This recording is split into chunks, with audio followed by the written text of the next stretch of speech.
Sa bawat rehas na humarang may pusong dahan-dahang nabuksan. Sa mundong puro sakit at laban, ikaw ang naging tahanan. At kahit madilim ang kahapon, di na ako takot magkulong. Kung sa bawat paghinga, ikaw ang kasama ko bumangon.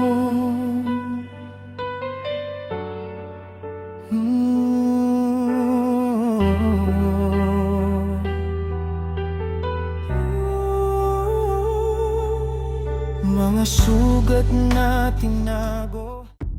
Mabigat ang tunog ng bakal na pintuan nang tuluyang magsara iyon sa likod ni Ronen. Parang kasabay noon ang pagkawala ng natitira niyang pag-asa.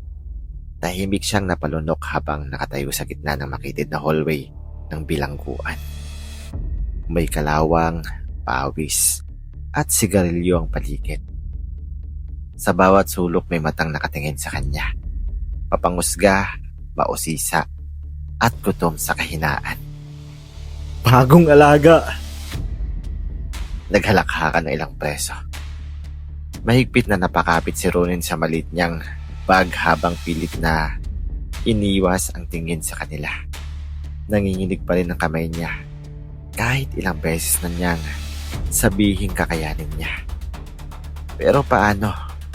Hindi siya marunong lumaban. Hindi siya sanay sa ganitong lugar. Isa lang siyang ordinaryong tao na biglang itinapon sa impyerno. Lakasan mo yung loob mo rito. Pulong ng isang gwardya habang itinutulak siya pasulong. Walang mag-aalaga sa'yo. Mas lalong bumigat ang dibdib ni Ronen. Pagdating sa selda, agad siyang sinalubong na maingay na boses. May naglalaro ng baraha, may natutulog sa sahig, at may ilang nakatitig lang sa kanya na tila sinusukat kung gaano siya kadaling durugin. Oy, anong kaso mo? Tanong ng lalaki na puno ng tato. Fraud, sir. Nagtawanan sila. Mukhang hindi tatagal to rito. Parang iiyak pa. Napababa si Ronen ng tingin. Sanay siyang malitin noon. Pero iba rito.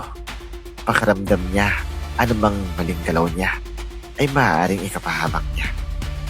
Habang naghahanap siya ng bakanting higaan, may bumangga sa balikat niya. Malakas, napaatras siya. Bingi ka ba? Galit na sabi ng preso. Sorry. Ngunit imbis na tumigil, tinulak siya ulit nito. Dahilan para mapaupo siya sa malamig na sahig. Magandang araw mga kwentong Pinoy BL. Ako si Eldren, ang inyong narrator. Kung bago ka pa lang sa channel na ito, huwag mong kalimutang pindutin yung subscribe button at i-click yung notification bell para lagi kang updated sa mga susunod na kwento. At kung ikaw ay matagal nang nagsusubaybay ng channel na ito, maraming salamat sa patuloy na suporta. Bago tayo magsimula, kung magustuhan mo ang kwento, huwag kalimutang i-like ang video at mag-iwan ng komento. Gusto ko marinig ang inyong mga opinion at mga nararamdaman. Ready ka na ba? Tara, simulan na natin ang kwento sa araw na ito. Nagtawanan ng iba. May humila sa bag niya. Bagong pasok! May pambayad ka ba ng protection mo? Hindi nakasagot si Ronen. Humigpit ang hawak niya sa bag. Doon, nagsimulang magiba ang hangin sa paligid. Huwag mo naman takutin agad! Mababa ngunit malamig na boses iyon. Unti-unting natahimik ang selda. Napalingon si Ronen. May lalaking nakasandal sa dulo ng bakal na kama. Nakaayos ang manggas na kupas na uniforme nito habang tahimik na nakatingin sa kanila. Si Ford, hindi ito mukhang nakakatakot. Sa unang tingin, tahimik lang. Walang emosyon ang muka. Pero kakaiba ang bigat ng presensya nito. Biglang bumitaw ang lalaking may hawak sa bag ni Ronen. Sa'yo pala to. Hindi sumagot si Ford. Isang tingin lang ang binigay nito. At sapat na iyon para umatras ang iba. Tahimik na yumuko si Ronen habang mabilis na pinulot ang bag niya. Doon ka. Tinuri ni Ford ang bakanteng higaan sa itaas ng kama niya. Nagulat si Ronin. Ako? May iba ka bang nakikitang bagong preso rito? Mabilis siyang umakyat ng higaan bago pa magbago ang isip nito. Buong gabi, hindi halos nakatulog si Ronin. May sumisigaw sa kabilang selda. May nag-aaway. May tunog ng bakal na paulit-ulit na tumatama sa rehas. At sa ilalim niya, tahimik lang si Ford, nakatitig sa kisame. Parang sanay na sa impyernong iyon. Lumipas ang ilang oras. Unti-unting natutunan ni Ronin kung paano mabuhay sa loob. Huwag titingin ng matagal. Huwag makisali sa gulo. Huwag magtanong. At higit sa lahat, lumayo sa grupong naghahanap ng mahihinang preso. Pero kahit anong iwas niya, tila siya pa rin ang paboritong target. Hoy, scholar! Tinawag siya ng isang preso habang naghuhugas siya ng pinggan. Dito ka nga! Nagkatinginan ng mga kasama nito. May masamang pakiramdam agad si Ronin. Lumapit siya ng dahan-dahan. Paglapit niya, bigla siyang binuhusan ng malamig na tubig sa damit. Dahilan para magtawanan ng lahat. Hala! Naihiyata! Namula ang mukha ni Ronin. Pwede bang tumigil na kayo? Ano kung hindi? Tinulak siya. Napahawak siya sa mesa para hindi matumba. Ngunit bago pa muling makalapit ang lalaki, may malakas na tunog ng train na bumagsak. Tahimik na tumayo si Ford mula sa kabilang mesa. Tapos na! Biglang natahimik ang grupo. Bakit ba pinapakialaman mo lagi to? Inis na tanong ng isa. Dahan-dahang lumapit si Ford. Dahil ayoko nang maingay habang kumakain ako.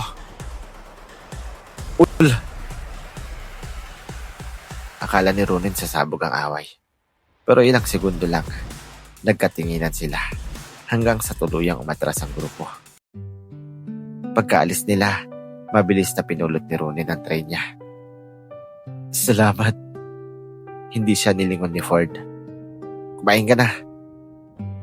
Pero kahit malamig ang tono nito, hindi maiwasang makaramdam si Ronin ng kakaibang gaan. Simula noon, mas madalas na silang magkasama. Hindi dahil gusto ni Ford, kundi dahil kusang sumusunod si Ronin saan man ito mapunta. Sa laundry area, sa kainan, sa trabaho sa loob. At kahit madalas siyang isnabi ni Ford, hindi naman siya nito pinaalis.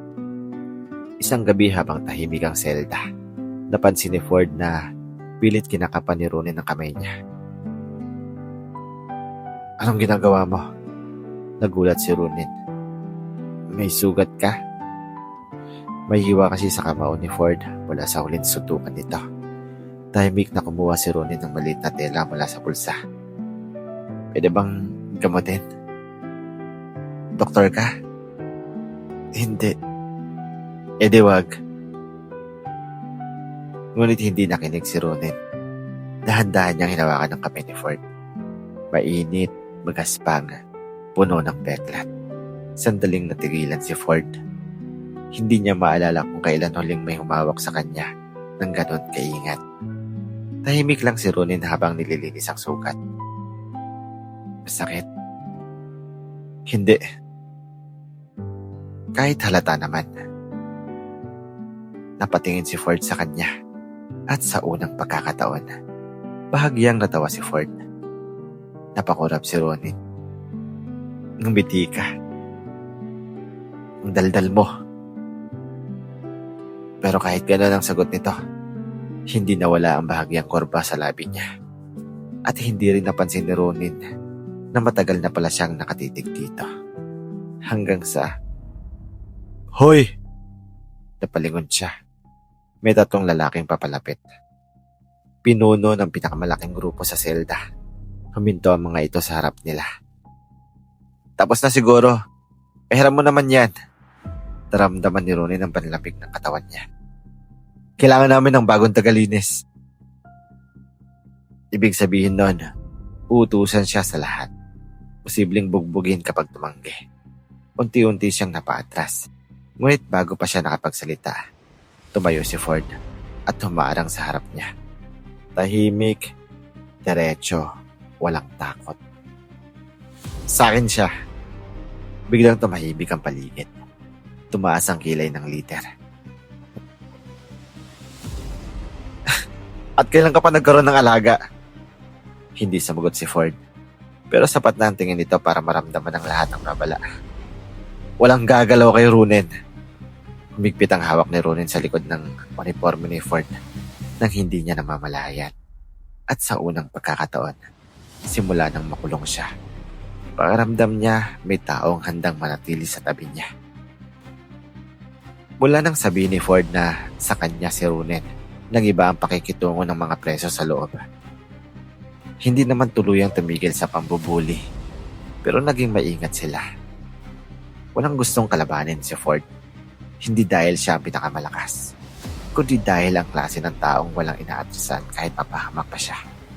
At iyon ang unti-unting napapansin ni Ronin. Tahimik si Ford, madalang ngumiti, hindi pala salita. Pero sa bawat maliit na bagay, naroroon siya. Kapag may umaaligid kay Ronin sa pila ng pagkain, bigla na lang lilitaw si Ford sa tabi niya. Kapag gabi at sobrang lamig sa selda, minsan magigising si Ronin na nakatakip sa kanya ang lumang jacket ni Ford.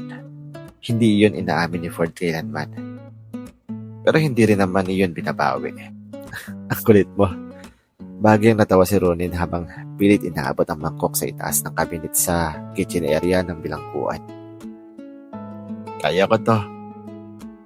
3 minuto ka nang tumatalon. Patakad kasi masyado yung lagayan. Tahimik na napapit si Ford at walang kahirap-hirap na kinuha ang mangkok. Iniabot niya yun kay Ronin. Salamat. Liit mo kasi. Magkahit lang tayo ah. Bagyang umangat ang sulok ng labi ni Ford. At sa simpleng reaksyon na iyon, hindi maiwasang mapatitig ni Ronin. Ang hirap paniwalaan ganito rin pala si Ford. Hindi lang puro galit at katahimikan. May parte rin palang maayos kasama. Bakit ka nakatingin? Biglang umiiwas ang tingin si Ronin. Wala. Ngunit halata ang pamumula sa tenga niya. Napailing na lang si Ford bago naglakad papalayo. Hindi niya rin maintindihan kung bakit gumagana ang pakiramdam niya kapag kasama niya si Ronin. Matagal na siyang nasanay mag-isa. Mas ligtas iyon. Mas madaling mabuhay kapag wala kang pinahahalagahan. Pero unti-unting sinisira ni Ronin ang pader na ilang taon niyang binuo. Kinagabihan, malakas ang ulat sa labas. May tagas ang bubong ng selda, kaya may mga patak ng tubig na bumabagsak malapit sa higaan nila. Tahimik lang si Ronin habang nakaupo sa itaas ng kama. Nakatingin sa maliit na bintanang may rehas. Di ka matutulog? Tanong ni Ford mula sa ibaba. Di pa inaantok. Tahimik ulit hanggang sa biglang nagsalita si Ronin. May pamilya ka pa ba? Natigilan si Ford. Matagal bago siya nagsalita. Meron. Tinadalaw ka? Hindi. Simple lang ang sagot. Pero ramdam ni Ronin ang bigat noon. Dahan-dahan siyang bumaba mula sa higaan. Nagkagalit ba sila sa'yo? Tahimik si Ford sandali. Mas madaling paniwalaan na kriminal ako. Napayo ko si Ronin. Parang may kung anong kumirot sa dibdib niya. Kasi naiintindihan niya. Alam niya ang pakiramdam na may iwan. Yung kapatid ko, may nang sabi ni Ford. Bata pa nung nakulong ako. Napatingin si Ronin. Tuwing dumadalaw siya dati, lagi niyang sinasabing uuwi rin daw ako. Huminto siya. Hanggang sa tumigil na siya. Tahimik ang buong selda. Tanging ulan lang ang maririnig. At sa unang pagkakataon, nakita ni Ronin ang lungkot sa mata ni Ford. Hindi galit, hindi lamig, kundi pagod. Parang matagal na itong lumalaban mag-isa. Hindi ka nila deserve. Bagyang napaangat ang tingin ni Ford. Corny mo. Napangiti si Ronin. Pero, totoo naman. Tahimik na napatitig si Ford sa kanya. At ewan niya kung bakit. Pero, Pero matagal bago niya muling naialis ang tingin niya. Makalipas ang ilang araw, napansin ni Ronin na may pasa si Ford sa tagiliran. Anong nangyari? Wala. Ford. Madalas yung sahig. Sinong niloko mo? Habang hawak ang lumang first aid kit sa selda. Ano ba? Marunong ako maglinis ng sugat. Di ko kailangan. Kailangan mo. Tahimik na napapuntong hininga si Ford. Hinayaan na lang niya si Ronin. Dahan-dahang inangat ni Ronin ang damit nito para makita ang sugat. Pagkakita niya sa malalim na pasa, agad siyang napakunot noo. Grabe to. Normal lang yan. Hindi normal mabugbog. Bahagyang natawa si Ford. Sa loob, oo. Tahimik na nilagyan ni Ronin ng gamot ang tagiliran niya. Masyado silang magkalapit. Ramdam ni Ford ang mainit na hininga ni Ronin. At si Ronin naman, pilit hindi pinapansin kung gaano kalakas ang tibok ng dibdib niya. Ang ingat mo. Mahina pero malinaw ang boses ni Ford. Napatingin si Ronin. Matagal nang walang nag-aalaga sa akin. Biglang natahimik si Ronin. May kakaibang bigat sa dibdib nito. At bago pa siya makaisip ng isasagot, may biglang sumigaw mula sa labas ng selda. Ford! Agad na nag-iba ang ekspresyon ni Ford. Tumayo siya. Paglabas niya, may grupo ng preso na naghihintay. Kasama ang leader ng pinakamalaking gang sa loob, si Dario. Matangkad, malaki ang katawan, at kilalang walang awak. Tapos ka na magtago, nakangising sabi nito. Tahimik si Ford.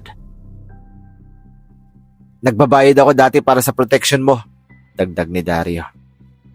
Pero ilang buwan ka nang atras. Kukunin mo ba kaluluwa ko? Nagtawanan ng ibang preso. Pero hindi ngumiti si Dario. Tapos may bago ka pang alaga. Napansin agad ni Ronin ang tingin nito sa kanya. At hindi niya nagustuhan iyon. Hindi siya kasama rito. Malamig na sabi ni Ford. Tingin mo may choice ka? Humakbang si Dario papalapit. Bayaran mo utang mo. Tapos na ang usapan. Hindi pa. Biglang naging tahimik ang paligid. Ramdam ni Ronin ang tensyon. Hanggang sa marinig niya ang sumunod na sinabi ni Dario. Pwede rin namang siya na lang. Parang nanlamig ang buong katawan ni Ronin. Agad siyang hinila ni Ford papalapit sa likod. Huwag mo siya idamay. Ngumisi si Dario. May paki ka talaga. Walang emosyon ang mukha ni Ford pero humigpit ang kamao niya. At alam ni Ronin, kapag may isang maling salita pa, puputok na ang gulo. Tahimik ang buong selda matapos ang nangyari kay Dario. Pero iyon ang klase ng katahimikang mas nakakatakot kaysa sa sigawan. Parang lahat naghihintay kung kailan sasabog ang gulo. At ramdam iyon ni Ronin. Mula sa paraan ng pagtingin sa kanila ng ibang preso, hanggang sa biglang paghinto ng usapan tuwing dumadaan si Ford. May mangyayari. Sigurado siya. Tumigil ka sa pagsunod sa akin. Napatingin si Ronin kay Ford habang magkasabay silang naglalakad papunta sa laundry area. Ano na namang ginawa ko? Mas delikado ka kapag kasama mo ako. Napairap si Ronin.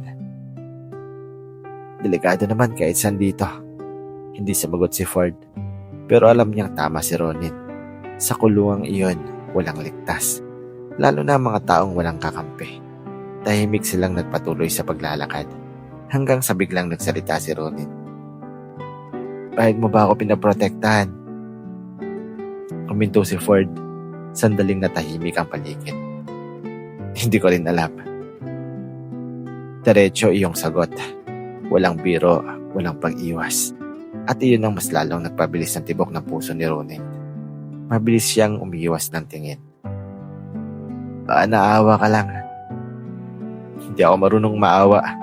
Napakurap si Ronin. Bahagyang umangat ang sulok ng labi ni Ford.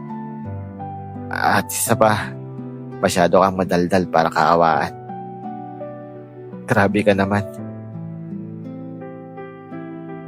Pero kahit ganun ang usapan nila, parehong may ngiti sa labi nila habang naglalakad.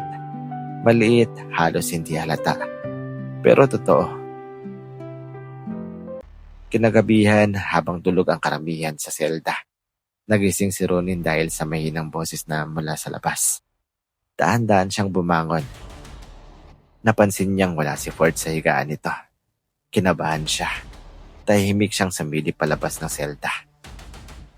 At doon niya nakita si Ford napapalibutan ng grupo ni Dario. Akala mo ba tapos na tayo? Malabig na tanong ni Dario. Tahimik na buhay ang gusto ko. Kayo tong maingay. Biglang sumuntok ang isa sa mga tauhan nito. Ngunit mabilis na nakaiwas si Ford. Sunod-sunod na suntok ang gumulo sa hallway. Nanlaki ang mata ni Ronin. Hindi ito simpleng away. Parang sanay na sanay si Ford.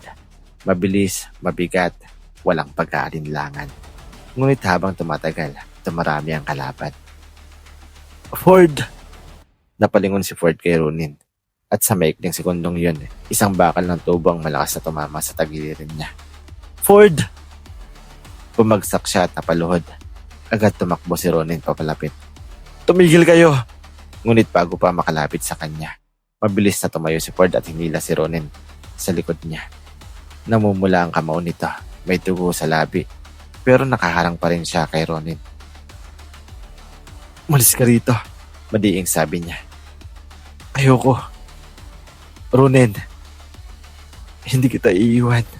Sandaling natahimik si Ford at sa unang pagkakataon, may kung anong gumalaw sa malamig niyang puso. Matagal na mula nang may nagsabing hindi siya iiwan. Pero bago pa sila makaalis, tumunog ang alarm ng bilangguan. Malakas, sunod-sunod, nagkagulo ang buong pasilyo. Nag-lockdown, nagsitakuhan ng mga preso. Biglang namatay ang ilaw at tuluyang nilamon ang dilim ang buong paligid. Narinig na lang ni Ronin ang magulong sigawan, yung tunog ng bakal, yung pagmumura ng mga gwardya. Nanginginig siya. Hindi siya makahinga ng maayos.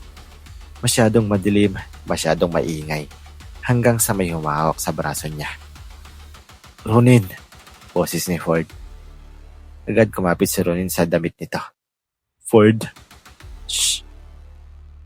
Hinila siya nito papasok sa isang bakanting storage room. Tahimik silang naupo sa sahig habang naririnig ang kaguluhan sa labas. Mabigat ang paghinga ni Ronin. Hindi niya mapigilang manginig.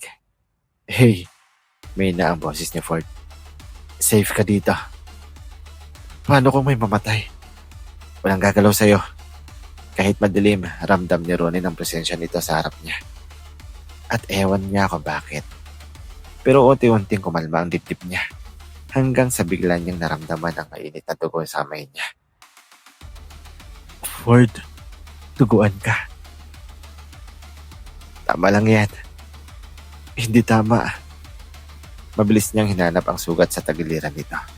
Ang lalim nito. Mas dramatic ka pa sa sugat ko.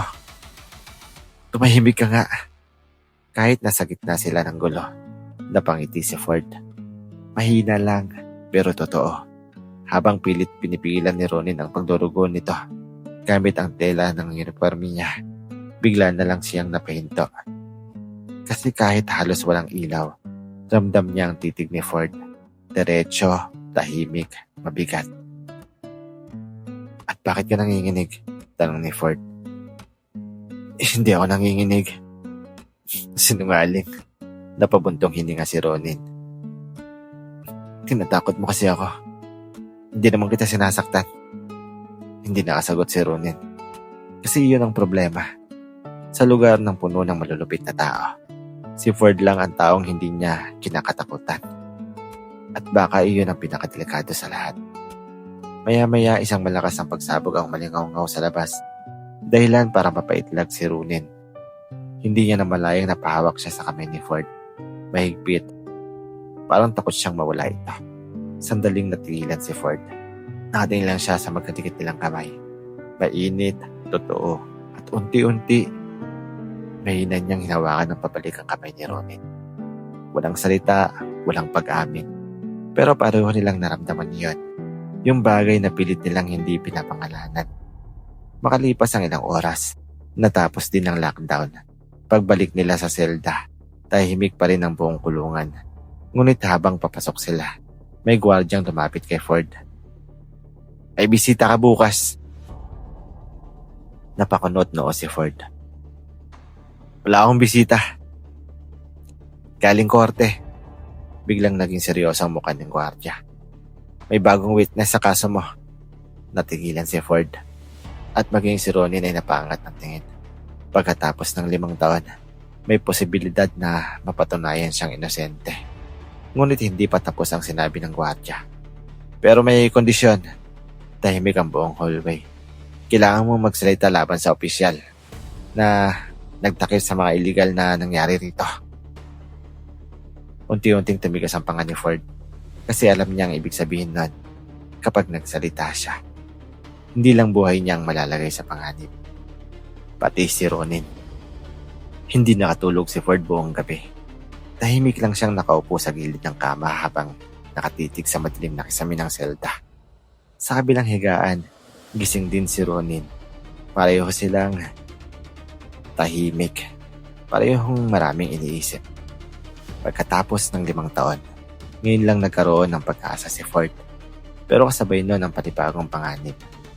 Kapag nagsalita siya laban sa korap na opisyal sa loob ng bilangguan, siguradong hindi siya palalabasin ng buhay ng mga taong protektado nito. At ang mas kinakatakot niya, madadamay si Ronin. "Ford," mahinang boses ni Ronin mula sa itaas ng higaan. "Oh, kung may chance ka makalaya, gawin mo." Napapikit si Ford. "Hindi ganun kasimple. Pero chance mo na to." Tahimik siya sandali bago tumingin kay Ronin. "At kapag may nangyari sa'yo?" Natigilan si Ronin. Hindi niya inaasahang iyon agad ang sasabihin ni Ford. Bahagyang bumilis ang tibok ng dibdib niya. "Bakit parang ako pa ang iniisip mo?" "Dahil ikaw ang problema ko rito." Napailing si Ronin. "Ang sweet mo pala minsan. Matulog ka na nga." Ngunit kahit malamig ang tono nito, hindi na itago ni Ford ang mahinang ngiti sa labi niya. At sa maliit na sandaling yon, parang nakalimutan nilang nasa loob lang sila ng kulungan. Kinabukasan dinala si Ford sa opisina ng investigador. Tahimik lang si Ronin habang pinapanood siyang ilayo ng mga gwardya.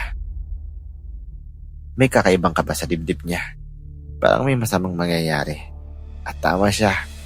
Pagkaalis ni Ford, agad siyang nilapitan ng grupo ni Dario. "Walang bodyguard mo." Napaatras si Ronin. "Anong gusto niyo?" Umisi si Dario. "May tanong lang." Hinila siya nito palabas ng hallway. Pilitan. "Bitawan mo ko." Ngunit walang tumulong. Sa loob ng bilangguan, walang nangialam. Dinala siya sa lumang laundry room sa likod ng building. Tahimik, mainit, nakakasakal. "Alam mo ba kung bakit espesyal yang si Ford?" Hindi sumagot si Ronin. Lumapit si Dario. "Kasi may alam siyang sekreto." Nanlamig si Ronin. "At yung corrupt official na yon," dagdag nito, "kapartner ng tiyuhin mo."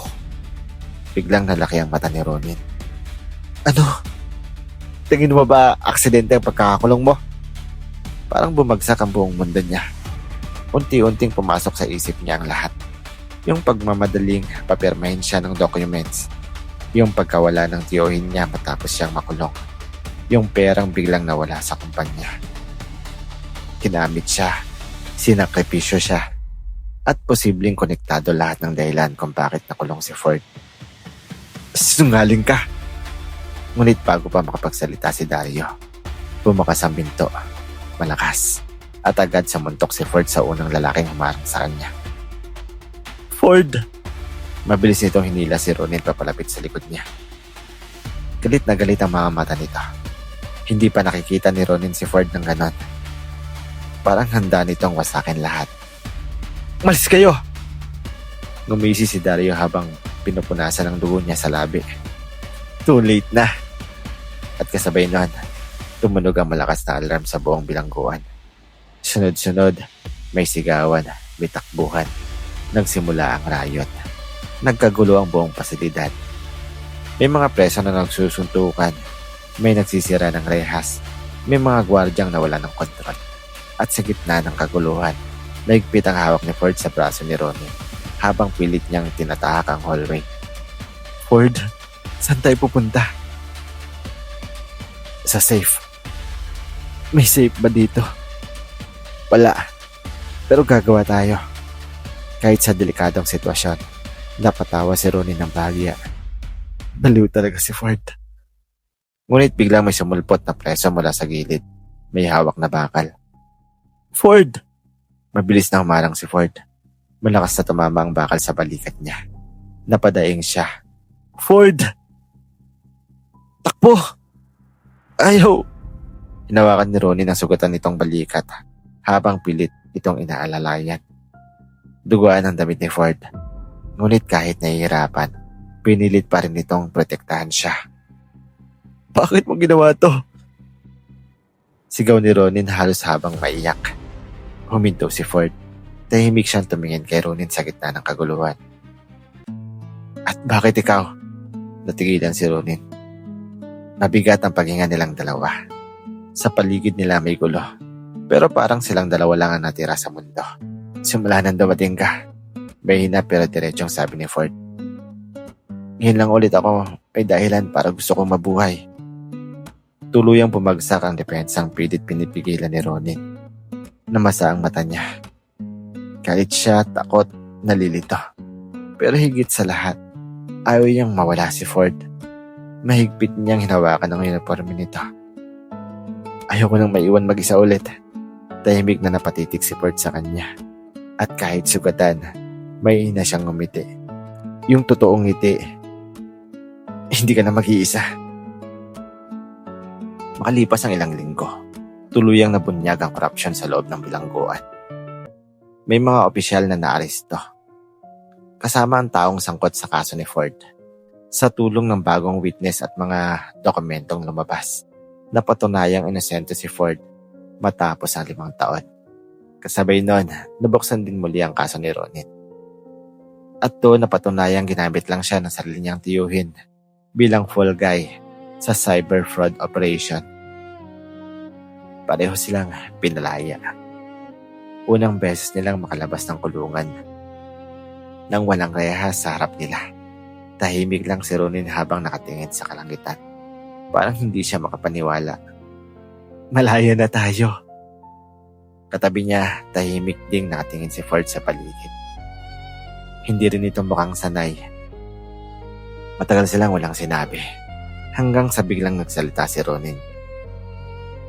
So, ano na? Di ko alam. Galing. Bahagyang natawa si Ford at doon ngumiti si Ronin. Yung magaan, totoo, malaya. Pwede naman siguro, may nang sabi ni Ronin. Sabay nating alamin. Napatingin si Ford sa kanya. Mainit ang sikat ng araw. Mahangin, tahimik, at sa unang pagkakataon. Matapos ang matagal na panahon, hindi na mabigat ang pakiramdam nila. Dahan-dahang naglakad si Ford papalapit kay Ronin. Pagkatapos, may hinanyang tinapik ang ulo nito. Tara na, madaldal. Napangiti si Ronin.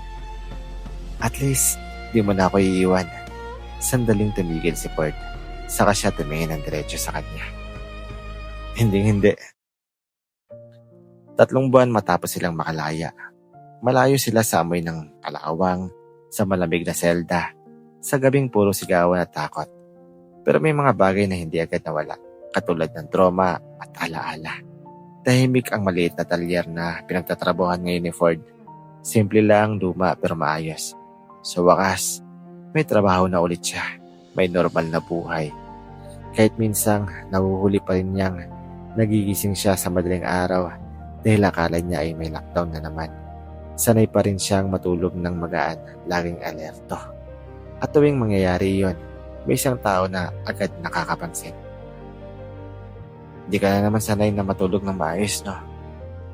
Napalingon si Ford. Nakatayo sa pintuan ni Ronin habang may hawak na 2 cup ng noodles sa tinapay. Nakahudi ito at mukhang bagong gising. Pero tulad ng dati, maingay pa rin. Anong oras na? Breakfast. 12:00 ng tanghali na. Brunch. Napailing si Ford. Simula nung magkakilala sila, halos araw-araw lang nasa talyer si Ronin. Nung una, iniisip ni Ford na pansamantala lang. Pero habang tumatagal, parang nasanay na siyang hinahanap ang presensya nito. Yung boses nito, yung kulit, yung paraan nitong gawing magaan, kahit tahimik lang silang dalawa. May interview ka dapat ngayon sabi ni Ford habang inaayos ang makina. Umupo si Ronin sa work table. Di ako pupunta. Huminto si Ford. Bakit? Kibit palikat si Ronin. Pag nalaman nilang ex-convict ako, iba ang tingin nila. Tahimik si Ford. Kasi alam niya ang pakiramdam nun. Yung kahit inosente ka, may marka ka na sa mata ng tao. Okay lang, dagdag ni Ronin habang pilit nakangiti. Sanay naman na ako. Pero halatang hindi talaga okay. At iyon ang ayaw na ayaw makita ni Ford. Dahan-dahan siyang lumapit. Oy, napatingin si Ronin. Huwag ka masanay. Natigilan si Ronin. Sa na mag-isang mong dala lahat. Tahimik silang nagtitigan. At gaya ng dati, si Ford pa rin ang unang umiiwas ng tingin. Corny mo pa rin pala minsan. Manahimik ka nga. Napangiti si Ronin. Maliit lang pero totoo. Lumipas pa ang ilang linggo at unti-unting naging maayos ang buhay nila. Nakatira si Ronin sa maliit na apartment malapit sa talyer. Minsan doon natutulog si Ford kapag gabi na. Minsan naman sabay silang kumakain ng lugaw sa kanto habang nagtatawanan sa maliit na bagay. Simple, tahimik pero masaya. At doon nila unti-unting na-realize. Hindi nila kailangang pangalanan lahat. Hindi kailangang sabihin agad. Kasi ramdam naman. Sa paraan ng paghihintay ni Ford kay Ronin tuwing gabi. Sa paraan ng pag-aalala ni Ronin kapag tahimik si Ford buong araw. Sa paraan ng pag-aan ng mundo nila kapag magkasama sila. Isang gabi, malakas na ulan. Pareho silang stranded sa talyer matapos mawalan ng masasakyan. Nakaupo si Ronin sa workbench habang pinapanood si Ford na magsara ng gate. Parang dati lang, no? Anong dati? Yung ulan. Huminto si Ford. Naalala niya agad. Yung gabing unang nagkukwentuhan sila ni Ronin tungkol sa pamilya niya. Yung gabing unang naramdaman niyang ayaw niyang mag-isa. Ngumiti si Ronin. Naalala mo rin? Tahimik na umupo si Ford sa tabi niya. Magkadikit ang balikat nila. Tahimik lang habang nakikinig ng ulan. Hanggang sa biglang nagsalita si Ronin. Ford, masaya ka ba ngayon? Matagal bago sumagot si Ford. Hindi dahil hindi niya alam. Kundi dahil ngayon lang niya naranasang maging ganito. Payapa. May taong hinihintay umuwi. May taong nag-aalala para sa kanya. May taong nananatili. Oo, may na lang pero sigurado. Napangiti si Ronin habang nakatingin sa ulan. Good. Tahimik ulit. Hanggang sa maramdaman ni Ford ang ulo ni Ronin na dahan-dahang sumasandal sa balikat niya. Automatic siyang napatigas. Ronin, ginagawa mo. Pagod lang. Sinungaling. May hinalang natawa ni Ronin pero hindi siya umalis. At ilang segundo rin bago tuluyang nagpahinga ang balikat ni Ford. Hinayaan niya dahil sa totoo lang ayaw niya ring lumayo ito. Sa labas, malakas pa rin ang ulan. Pero sa unang pagkakataon, matapos ang mahabang panahon, hindi na malamig ang pakiramdam nila. 2 taon na ang lumipas matapos silang makalaya.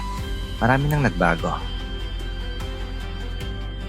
Ang dating maliit na talyer ni Ford ay naging maayos na auto shop ng bayan.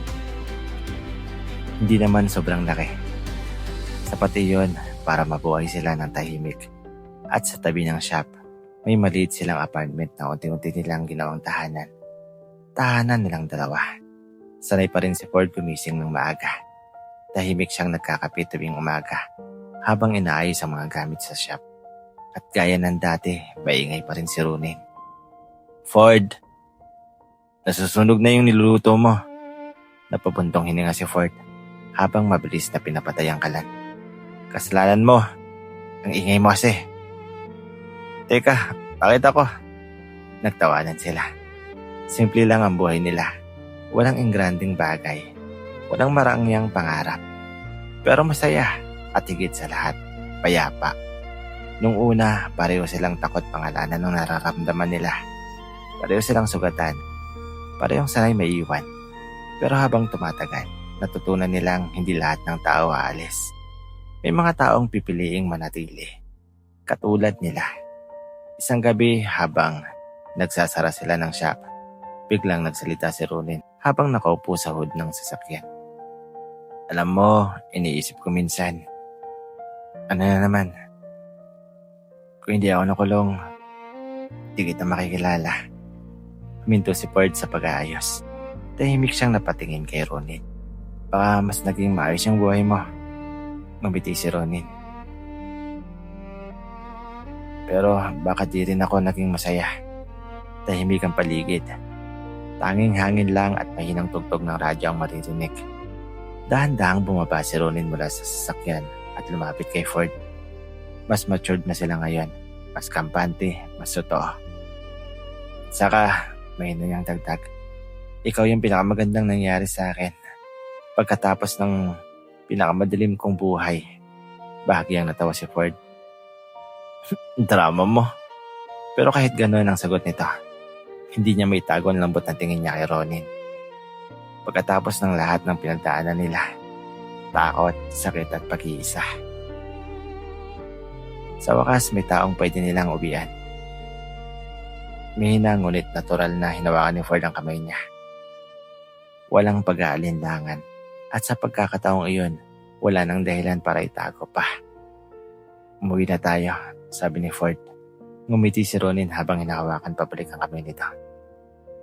Tahimik na tumango si Ford. Oo, home. At magkasabay silang naglakad pa uwi.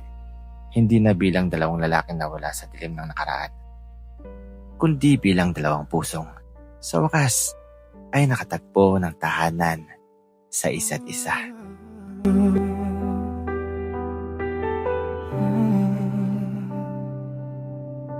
Tahimik na pasilyo, malamig na mga ilaw, mga matang walang tiwala, mga gabing walang araw. Sanay akong mag-isa, sanay sa dilim at takot, hanggang may isang boses na unti-unting umabot. Sa gitna ng gulo, may taong di bumibitaw.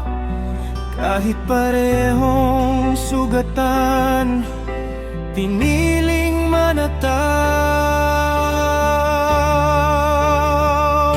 Sa bawat rehas na humarang, may pusong dahan-dahang nabuksan. Sa mundong puro sakit at laban, ikaw ang naging tahanan. At kahit madilim ang kahapon, di na ako takot magkulong. Kung sa bawat paghinga, ikaw ang kasama kong bumangon.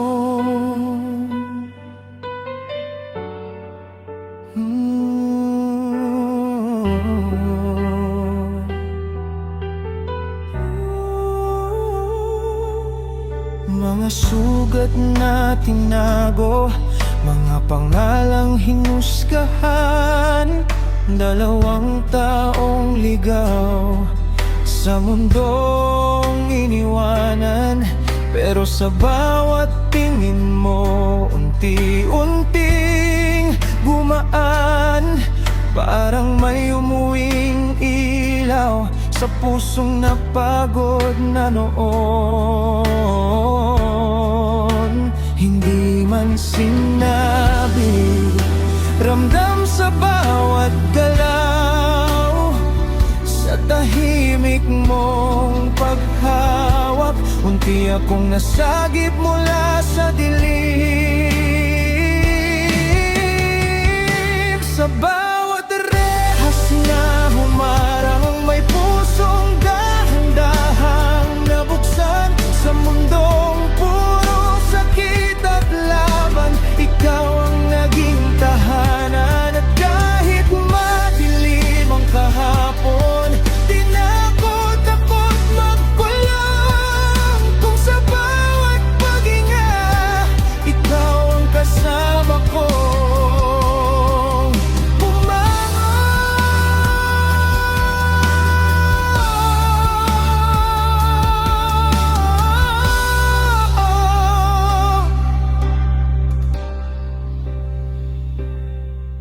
Kung noon ay puro takot, ngayon may dahilan ng manatili. Sa unang pagkakataon, hindi na malamig